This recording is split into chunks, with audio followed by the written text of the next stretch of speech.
আমি এই দেশটা স্বাধীন করেছিলাম, আমার সেই স্বপ্ন বৃথা গিয়েছে।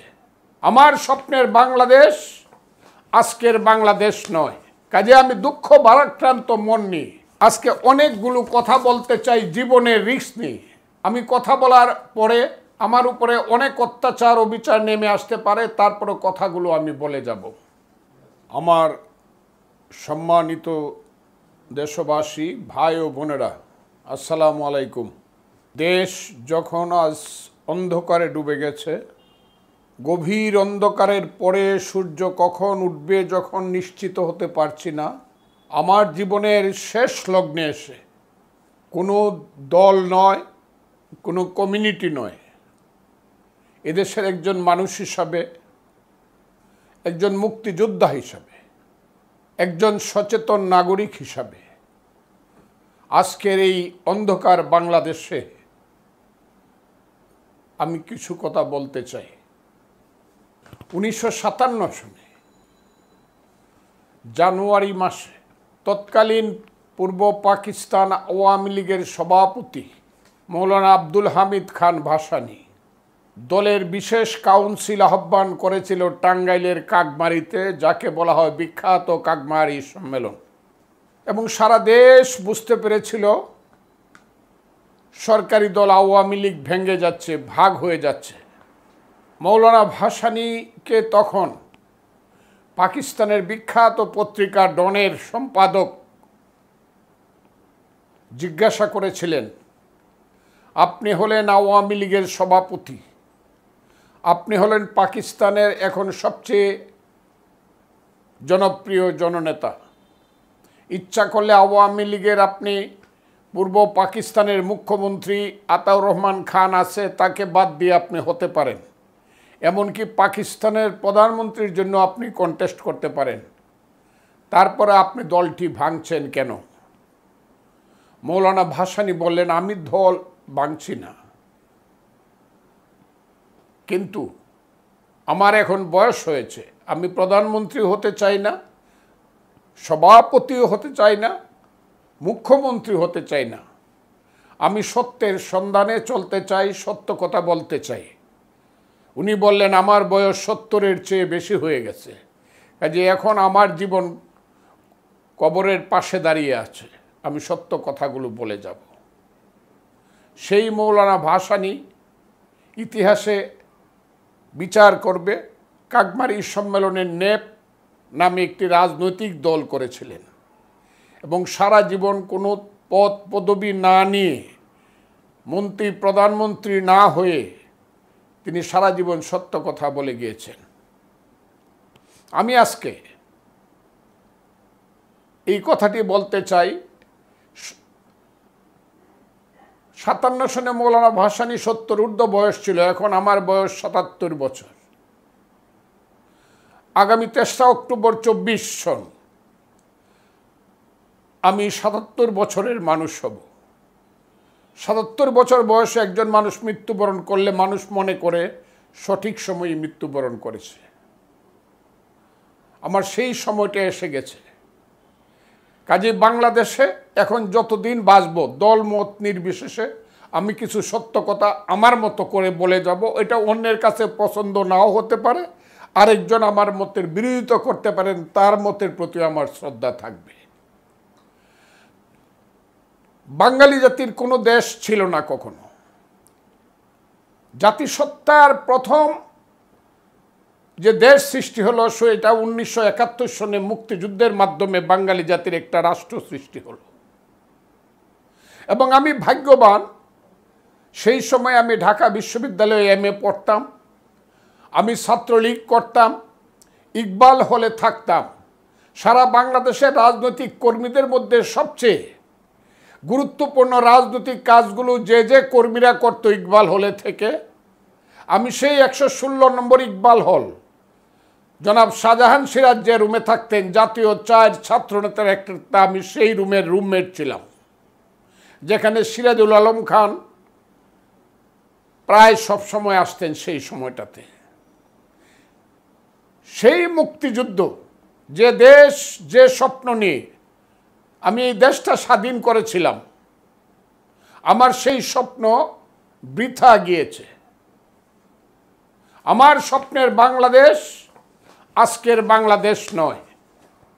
কাজে আমি দুঃখ ভারাক্রান্ত মন নিয়ে আজকে অনেকগুলো কথা বলতে চাই, জীবনের রিস্ক নিয়ে। আমি কথা বলার পরে আমার উপরে অনেক অত্যাচার ও বিচার নেমে আসতে পারে, তারপরে কথাগুলো আমি বলে যাব। প্রিয় দেশবাসী, এই ধরনের একটা দেশের জন্য আমরা যুদ্ধ করি নাই। বিশেষ করে গত এক যুগ ধরে শেখ হাসিনার নেতৃত্বে বাংলাদেশে গণতন্ত্র লুট হয়ে গিয়েছে। একদল ডাকাতের সৃষ্টি হয়েছে। এরা চোর ডাকাত এবং ভোট ডাকাত। এরা এই দেশটাকে লুট করছে। সেই লুটেরাদের সাহায্য করার জন্য একদল ব্যবসায়ীর সৃষ্টি হয়ে, ব্যবসায়ী নামদারি লুটেরার সৃষ্টি হয়েছে, যারা ব্যাংক লুট করে, ইন্স্যুরেন্স কোম্পানি লুট করে, যারা সমস্ত ব্যবসা বাণিজ্য লুট করে, ভূমি লুট করে, পানি লুট করে, আমার দেশের টাকা বিদেশে পাচার করে, কানাডায় বেগম বাড়ি বানায়, মালয়েশিয়ায় সেকেন্ড হোম করে। এখন আবার নতুন জায়গা হয়েছে তাদের, সুইজারল্যান্ডের পরে সবচেয়ে নতুন জায়গা হয়েছে দুবাই। আমার দেশের সমস্ত টাকা মানি লন্ডারিং করে নিয়ে যাচ্ছে। আমার দেশের মানুষ ফকির হয়ে যাচ্ছে। একটা দরিদ্র দেশ আমরা। এই দেশের 3.5 কোটি থেকে 4 কোটি মানুষ সারাদিনে এক বেলা বেশি ভালোভাবে খেতে পারে না। রাতে অনেকে পানি খেয়ে শুয়ে থাকে, আধপেটা খেয়ে শুয়ে থাকে। হাজার হাজার মানুষ খোলা আকাশের নিচে ঘুমায়। কমলাপুর স্টেশন থেকে ধরে গুলশানের বস্তিতে লক্ষ লক্ষ মানুষ ঘুমায়। তাদের ছেলেদের স্বাস্থ্য নাই, তাদের ছেলেদের পেটে ভাত নাই, রাতের বেলা তাদের পেট জ্বলে, তাদের ছেলেদের হাতে শিশু শিক্ষা বই নাই। এই দেশটাতে একদল লুট করে খাচ্ছে। সেই লুটেরাদের নেতা হলো বর্তমান সরকার। তারা ভোটের সময় ভোট লুট করে, কাউকে ভোট দিতে দেয়, গণতান্ত্রিক অধিকার হত্যা করে, চাকরির সময় চাকরি লুট করে, মানুষের গণ অধিকার লুট করে, মানব অধিকার লুট করে, এবং তাদের বিরুদ্ধে কথা বললে গুলি খেতে হয়, জেলখানায় যেতে হয়, মিথ্যা মামলায় মাসের পর মাস জেলখানায় থাকতে হয়। এই যে একটা জাহান্নামের দেশ, এই দেশটা সৃষ্টি করার জন্য যুদ্ধ করি নাই। সেই দেশে গত কিছুদিন আগে ফুলের মতো পবিত্র, নিষ্পাপ শিশু, কিশোর, তরুণ, ছাত্র, যুবকেরা একটা নির্দোষ আন্দোলন করলো। ওই যে কোঠা বিরোধী আন্দোলন যাকে বলা হয়, সেই আন্দোলনটা শুরু করলো। ইচ্ছা করলে শেখ হাসিনা, বাংলাদেশের প্রধানমন্ত্রী যদিও অবৈধ, শেখ হাসিনা ইচ্ছা করলে অথবা তার শিক্ষামন্ত্রী, স্বরাষ্ট্রমন্ত্রী অথবা তার সেতুমন্ত্রী, আওয়ামী লীগের সাধারণ সম্পাদক ইচ্ছা করলে 1 ঘন্টার মধ্যে এই সব কোমলমতি ছেলেদেরকে ডেকে নিয়ে তাদের কথা শুনে একটা বিবেচনা বুধের মধ্য দিয়ে ব্যাপারটাকে শেষ করতে পারতেন। কিন্তু এই ব্যাপারটা, কোটা বিরোধী আন্দোলনের ব্যাপারটা তাদের অহংবোধের মধ্যে লাগলো।